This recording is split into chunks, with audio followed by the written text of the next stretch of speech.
Hello, so this is my third video reflection for From. I'm going to go a little bit through a song. It's called Love Language by Talib Kweli, and I just found it on my iPod, and when I was listening to it I thought some of the lyrics went along with what we've been learning in our From class at school. So it's a pretty long song, but I'm just going to go through a little bit of it and talk about the connections I made. Basically, throughout the song, Talib Kweli is talking about how love is a language, and that he says that love, the language of love, cannot be translated. And so throughout the song, he has people singing about love in different languages. And I think what the connection I made is that love, like a language, love is an art. You can't just learn a language and just be totally fluent in it. You have to learn it and practice it, and your however fluent you are depends on the effort you put into it.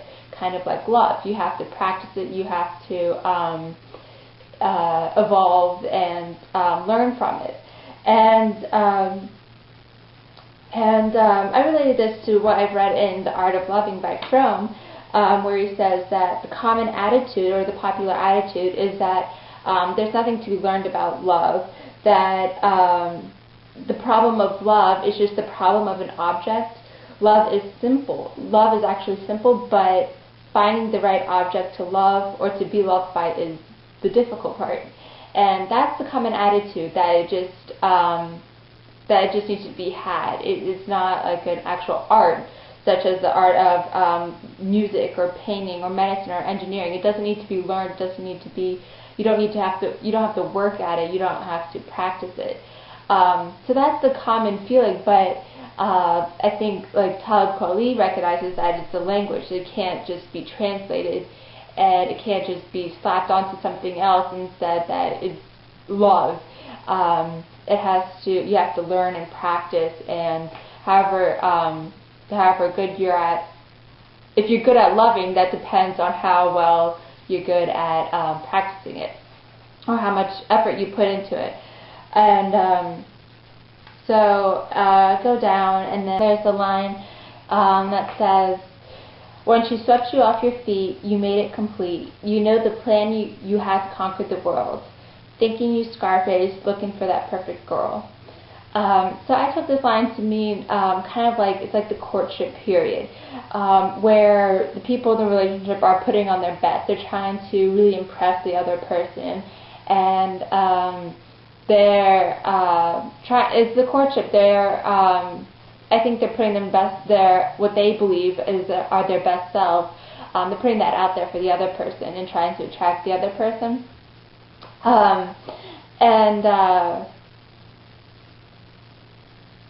And then it goes on and says that so that's the courtship period. It goes around.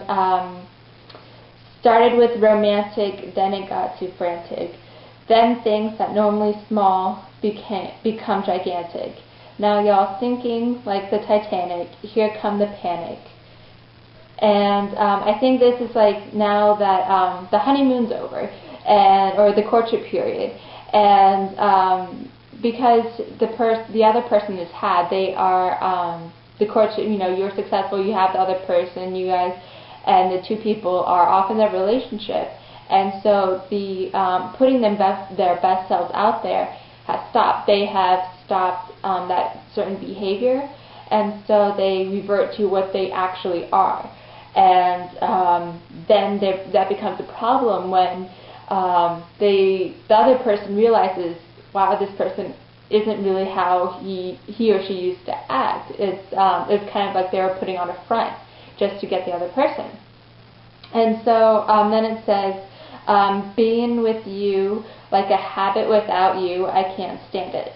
So I took that as like, you kind of, once you're in the relationship and you have the other person, or you have love, you take the other person for granted. And it's tragic when you wonder when you lost that magic.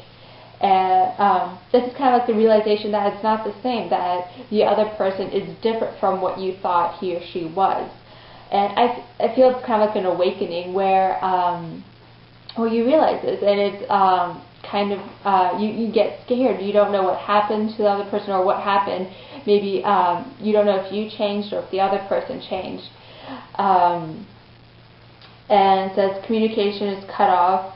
I feel that that's typical. Like at that point, people kind of just blame each other, or they start fighting, and the feelings of being scared that they don't know each other, I think that comes up, and they don't communicate about it. So the song continues, and it's really long, and I'm not going to go through all of it because it's so long. So yeah, to end this video, I just want to say that this film class has been really great for me, but I have had trouble in my making these videos, in that some of the connections I've made have been really personal. So I don't really want to share it on a video, but I really have benefited from this class, and I think it'd be a good idea for others to take it, and or to get into some of the Fromm materials and learn what he has to say. It'll definitely change how you look at life. Alright, thank you.